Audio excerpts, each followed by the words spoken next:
Pamahalas naman. Napakarami kasing sip-sip sa trabaho eh. Ito mahirap pagka nangangamuhan talaga eh. Kunti pagkakamali mo lang, tanggal ka kagad. Paano kaya ako na ito? Bahala na. Utol, ang aga mo ata umuwi. Wala kuya. Tanggal ako sa trabaho. Hirap talaga pagka nangangamuhan eh. Napakarami ding sip-sip sa trabaho namin. Biro mo, isang beses lang ako tinanghali pumasok, tinanggal ka agad ako. Tol, okay lang yan. Nangyayari talaga sa trabaho yung ganyan. Hindi mo maiiwasan. Tsaka tol, bakit ba naman problema ka? Eh marami ka pa naman trabaho pwede mong pasukan. Tsaka tol, alam kong madiskarte ka. Kaya makakahanap ka agad ng pwede mong pagkakitaan. Basta tol, huwag mo kakalimutan magdasal at manalig sa Diyos ha. Sa bagay kuya, tama ka nga. Paano kuya? Pasok muna ako sa kwarto, papahinga na muna ako. O sige tol, pahinga ka na.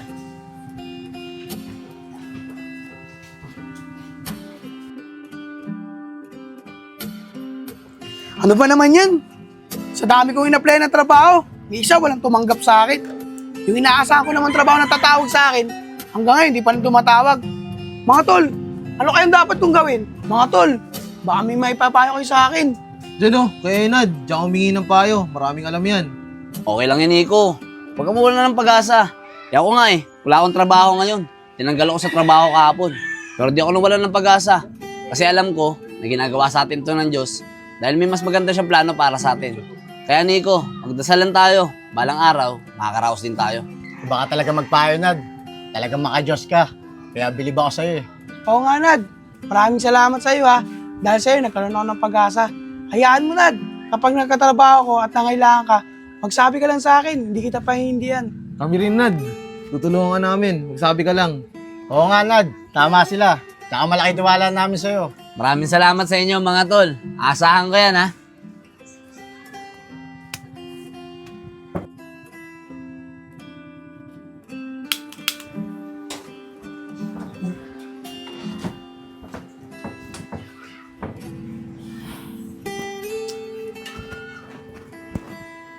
Tol, pwede ba kita makausap saglit? Ay, sige kuya. Ano ba sasabihin mo kuya? Eh tol, bayaran na natin ang upa ng bahay. Pumunta na dito yung may-ari. Ang sabi sa akin, kapag lumampas pa doon ng 1 linggo, hindi pa tayo nakapagbayad. 2 buwan na daw yung babayaran natin. Yung problema tol, kulang pa yung pera ko eh. Kulang pa na 1,000. Eh tol, baka makakagawa ka naman ng paraan. Ganun ba kuya? O sige kuya, susubukan kong lumapit sa mga kaibigan ko. Sigurado naman ako na hindi ako tatanggihan ng mga yun eh. Sige tol, maraming salamat ah. Pasensya ka na, nagipit lang talaga ako ngayon. Wala yun kuya, ano ka ba? Paano kuya? Alis muna ako ha. Pupuntahan ko na muna yung mga kaibigan ko. Sige tol, salamat ulit. Sige kuya. Uy, mga tol, Enad. buti nandiyan kayo. Baka pwede nyo akong tulungan. May problema kasi sa bahay eh. Bakit, Nad? Anong problema? Sabihin mo sa amin, baka makatulong kami. Eh mga tol, sabi kasi sa akin ni kuya, dumating yung naniningil ng upa ng bahay. Eh ang problema, kulang pa yung pambayad namin eh. Eh tol, wala pa kasi akong trabaho eh. Mga tol, baka pwede nyo akong pahiramin kahit 1,000 lang. Ay, Nad. Gusto sana kitang pairamin eh. Kaso wala pa akong trabaho. Isko, baka meron ka dyan. Pairamin mo na si Enad. Sige, Nico. Sakto. May 1,000 pa ako dito. Pambili ko sana sapatos to eh. Pero mas mukhang kailangan ni Enad. O Enad oh, para makabayad na kayo ng upa nyo. Uy, Isko, maraming salamat dito ha. Malaking tulong na to sa amin ni kuya. Huwag kang mag-alala. Pag nakaluwag-luwag ako, babayaran ko rin sa ito. O paano mga tol? Dito na muna ako ha. Maraming salamat nga pala sa inyo. Mas pagpalain pa sana kayo ng Diyos. Sige, Nad. Ingat ka. Sige tol, dito na ako. Enad, Enad. Mga tol, ang sarap pala sa pakiramdam pag nakakatulong sa taong nangangailangan ano. Lalo na sa kaibigan natin. Oo nga, tama ka dyan, Isko. Kuya. Utol, ang bilis mo naman. Nakadiskarte ka ba? Oo kuya. O ito pero. Utol, saan galing to? Hinira mo ba to sa mga kaibigan mo? Hindi kuya. Hindi ko hiniram yan. Binigay nila sa akin yan. Ganun kabait yung mga kaibigan ko. Ang babait naman pala ng mga kaibigan mo, tol. Sige na kuya. Ibayad mo na upa natin yan para wala na tayong problema. Sige, tol. Dito na ako. Salamat ulit. Sige kuya.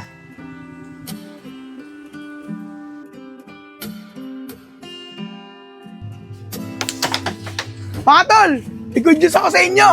Tumawag na sa akin yung in-applyan kong trabaho. Tanggap na daw ako. Magsisimula daw ako bukas. Dahil dyan, lilibre ko kayo.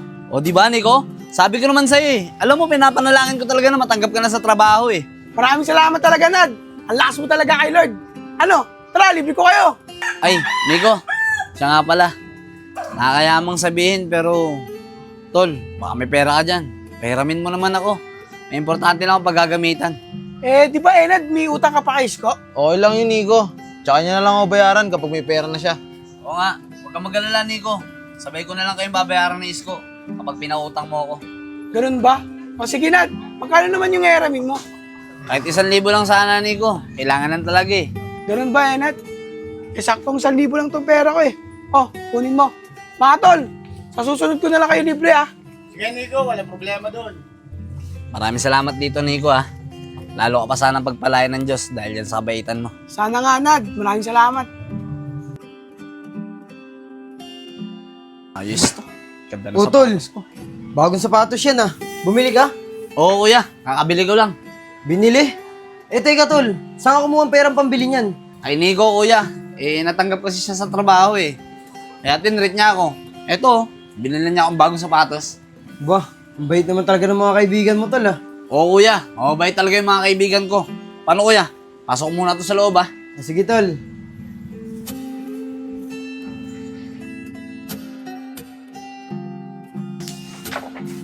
Uy, Kevin. Ba't mag-isa ka dyan? Asan sila, Nico at Cisco? Di ko nga alam, Nad eh. Kanina ko pa rin sila hinihintay dito. Kevin, may sasabihin ako sa'yo. Nakabili ko ng sapatos. Ang ganda. Talaga, Nad? Magkano na ang bilhin mo? 1,000 lang, tol. Mura kasi, kaya binili ko na. Nad, ayun ba yung sinasabi mo kay Nico na importante? Yung bibilin mo? Oo, tol. Yun nga yun. Kaso, hindi ko naman magagamit eh. Kasi di naman ako nagbabasketball. Siguro, pandi-display ko na lang sa bahay namin. Nad, dapat hindi ka na lang nag-aksaya ng pera kung hindi mo naman gagamitin. Okay lang yun, Kevin. Di-display ko naman sa bahay yun eh. Bahala ka, Nad. Tara, laro na nga lang tayo. Tara, set mo.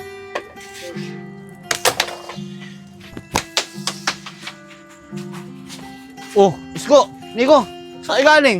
Kanina pa namin kayo nahanap ni Kevin ah. Napadaan kasi kami sa simbahan. Nagsimba na rin kami ni Isko. Aba, ayos yan. Mukhang na-adapt nyo na yung pagiging makadyos ko ah. Siguro nga, Nad. Kaya napasimba kami ni Nico. Alam nyo mga tol, siguro talagang ginamit talaga ako ng Diyos para turuan kayo magsimba at mapalapit kayo sa Kanya. Siguro nga, Nad. Maraming salamat sa'yo ah. Wala yun mga tol, ano ba naman kayo? Tara, laro tayo. Samahan nyo kami ni Kevin dito. Sige, sige. Game. Isko, Sigo na, sabi mo ikaw ang sabi. Kuno. Uy, Sabihin mo na. mga tol, ano ba yung pinagbubulungan nyo dyan? May gusto mo kayong sabihin sa akin? Nad, kailangan na kasi namin yung pera eh. Baka naman yung hiniram mo sa amin, pwede mo nang bayaran. Yung ba, Nico, Isko? Mga tol, pasensya na kayo ha. Wala pa kasi akong pera eh. Pero tol, huwag kayong mag-alala. Pagdadasal ko na, maluwag-luwag din kayo. Tsaka tol, huwag kayong mag-alala. Mabait ang Panginoon. Alam kong di niya tayo pababayaan. Paano mga tol? Uwi na muna ako ha. Baka nahanap na ako ng kuya ko sa amin eh. Mga tol, dito na ako. Sige, Nad.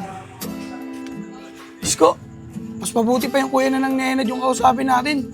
Kasi kapag si Enad parang umiwas siya sa atin pag sinisingil natin siya. Tama ka dyan, Nico. Yung buhay niyo na nga lang yung kausapin natin. Isko, ayun yung kuya ni Enad oh. Tara, lapitan natin. Tara!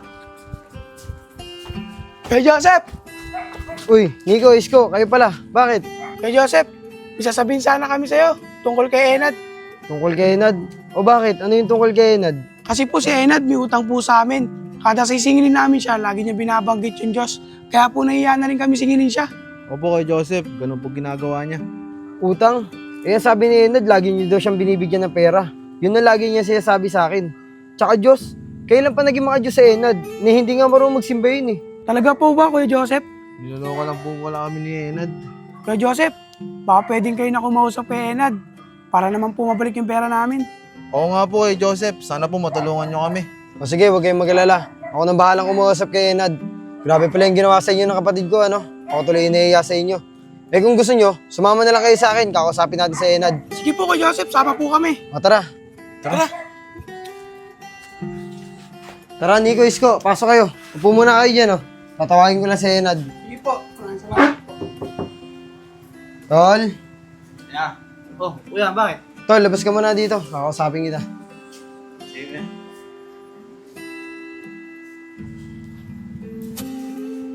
Tol, hindi na ako magpapaligoy-ligoy pa.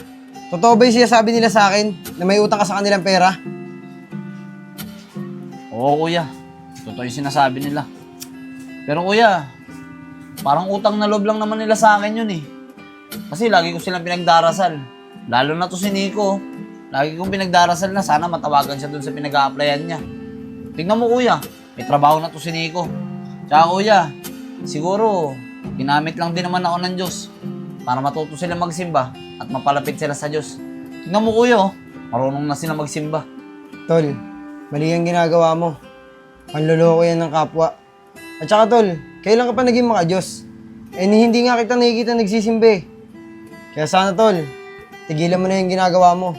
Huwag mong gamitin ng Diyos para manloko at manglamang ng kapwa. Ngayon tol, tatanungin kita. Ginagamit ka nga ba ng Diyos o ikaw ang gumagamit sa Kanya? Tol, pasensya ka na. Kinailangan ko lang kasi dumiskarte dahil nawalan ako ng trabaho. Kuya, sana mo patawad mo ako. Enad, huwag ka sa akin humingi ng tawad. Diyan ka humingi ng tawad sa mga kaibigan mo dahil sila yung naargabyado mo. Isko, Nico, pasensya na kayo ha. Kung pati kayo, niloko ko. Pero huwag kayong mag-alala. Sisikapin kong makahanap ng trabaho para makabayad ako sa mga perang kinuha ko sa inyo. At sana, bigyan niyo pa ako ng konting panahon para makabayad sa inyo. Sana rin mapatawad niyo ako. Wala yung Nad. Pinapatawad ka na namin. Pero sana Nad, huwag mong gamitin yung Diyos para sa sarili mong kapakanan at sa panluloko ng tao. Oo nga, Nad. Huwag mong gamitin yung Diyos para lang sa pera. Oo mga tol. Tsaka pinapangako sa inyo na hindi ko na uulitin yun. Salamat ka, Tol. May mabubuting puso yung mga kaibigan mo at napatawad ka nila sa mga ginawa mo sa kanila. Kaya sana, Tol, huwag mo sayangin yung pagkakataon na makabawi sa kanila. Oo kuya, hindi ko sasayang yung pagkakataon na yun. Salamat sa inyo mga tol.